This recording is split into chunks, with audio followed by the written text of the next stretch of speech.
और आरजेडी के नेताओं से कहूंगा जो पटना में बैठते हैं, ना तो आप छपरा गए और ना ही आप अस्पताल में गोली लगे लोगों को देखने गए। यह कौन सा कानून है रात के 12 बजे मेरी माँ और मेरी बेटियों पर जुल्म करने का? ये आतंक नहीं चलेगा जीवेद जी। जरूरत पड़ेगी तो इसी गांव में मैं बैठ जाऊंगा। और आपको बहुत ताकत और औकात है ना, तो आके लड़ लीजिएगा पप्पू यादव से। में मुर्दाबाद किया गया। यदि कोई भूल हो गई होती तो उसे आतंकियों का व्यवहार करने का राइट ये सीआरपीसी और कानून में नहीं है। आप अपने ईगो के कारण कि मैं थानेदार हूं, मैं पुलिस हूं, मेरी वर्दी ही ताकत है, आपने जनता की भावनाओं को नहीं समझा और आप जुल्म कर दिए। जुल्म की सीमा पार कर दी आपने। इतना बड़ा जुल्म ये सही नहीं है।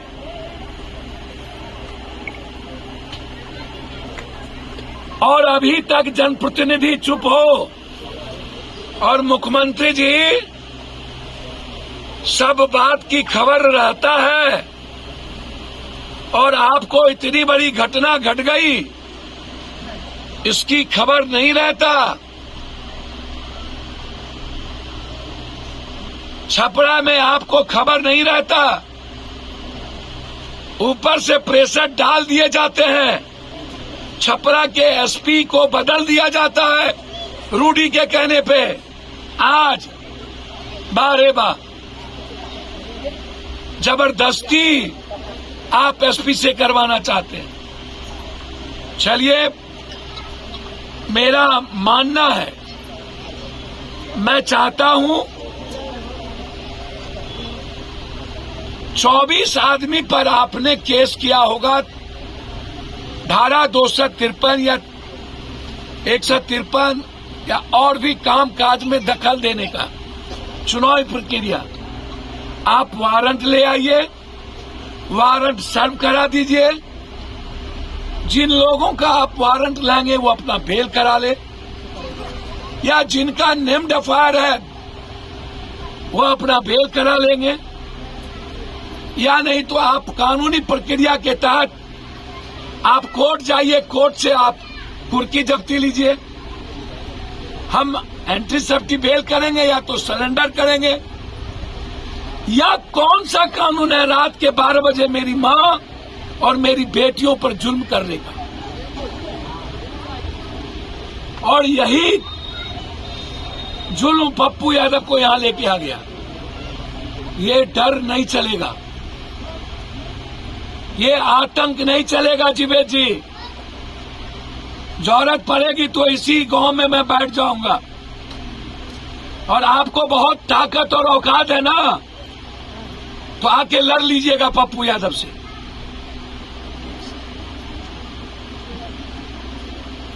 दुनिया में हमको भगवान उगवान का भी डर नहीं होता, इसीलिए याद रखिएगा आप, इस तरह का जुल्म बंद करवाइए। और मैं एसपी साहब, डीआईजी साहब से आग्रह करूंगा हाथ जोड़कर, आईजी साहब से, आप तो सबके हैं। डीएसपी साहब, आप तो सबके हैं, आप तो न्याय कर दीजिए। आप तो कानूनी प्रक्रिया में आइए। सारे बच्चे डरे हुए हैं, कोई स्कूल नहीं जाता, घर से बेटियां नहीं निकलती। इतना बड़ा डर क्या मन पर बीतेगा उस बच्ची को? यही है लोकतंत्र। क्या इन लोगों को जीने का राइट नहीं है? मेरा आग्रह है कि सीआरपीसी के तहत हम लोग काम करें। इस गांव में आतंक का माहौल जो है उसको जीने का अधिकार दें। हर बुजुर्गों के भीतर दहशत।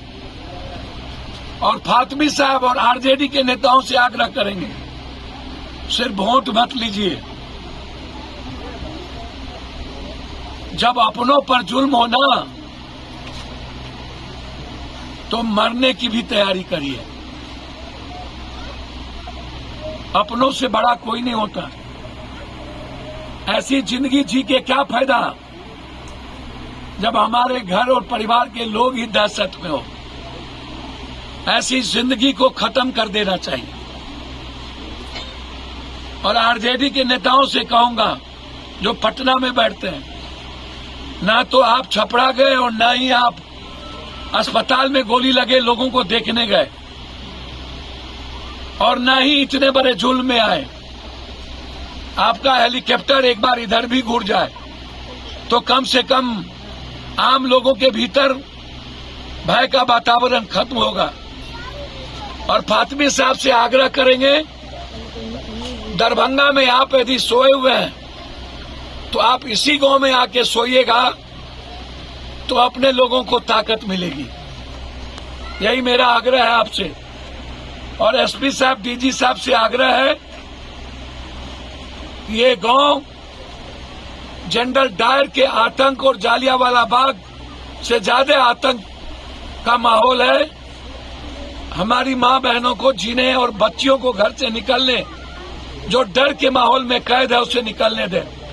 और जीवेश मिश्रा पर एफआईआर हो, और जो थाना प्रभारी लगातार इस तरह की घटना किए हैं, और आज भी जो घर तोड़ के जाया जा रहा है, घर तोड़ करके बिना वारंट के किसी के घर, उसको रोकने का प्रयास करें। बहुत बहुत धन्यवाद। पैनोरमा ग्रुप, जो सोचता है वो करता है। आपके अपने सपनों का आशियाना। ये लो, मुंह मीठा करो। आज मैंने अपना जॉब छोड़ दिया। अब हम पूर्णिया वापस जाएंगे। जॉब छोड़ दिया है? मतलब ये घर कैसे चलेगा? हम करेंगे क्या? और माँ बाबूजी क्या बोलेंगे? इसलिए मैं एक और मिठाई का डब्बा लाया। अपने बिजनेस के लिए लोन अप्रूव हो गया। अरे लोन अप्रूव हो गया वो तो ठीक है, लेकिन पूर्णिया में हम रहेंगे कहाँ? अपना घर भी तो नहीं है वहाँ। इसलिए तो एक और मिठाई का डब्बा अलग से लाया हूँ। हमने पूर्णिया में घर ले लिया है, पूर्णिया के ई होम्स पैनोरमा में। पूर्णिया में पैनोरमा ग्रुप लेकर आए हैं ई होम्स पैनोरमा। बड़ा घर, आलीशान जिंदगी और अत्याधुनिक सुविधाओं के संग। अरे अरे, अब क्यों मुंह मीठा करवा रही हो? क्योंकि हम घर वापसी जो कर रहे हैं। घर वापसी की खुशी पूर्णिया में ई होम्स पैनोरमा के संग।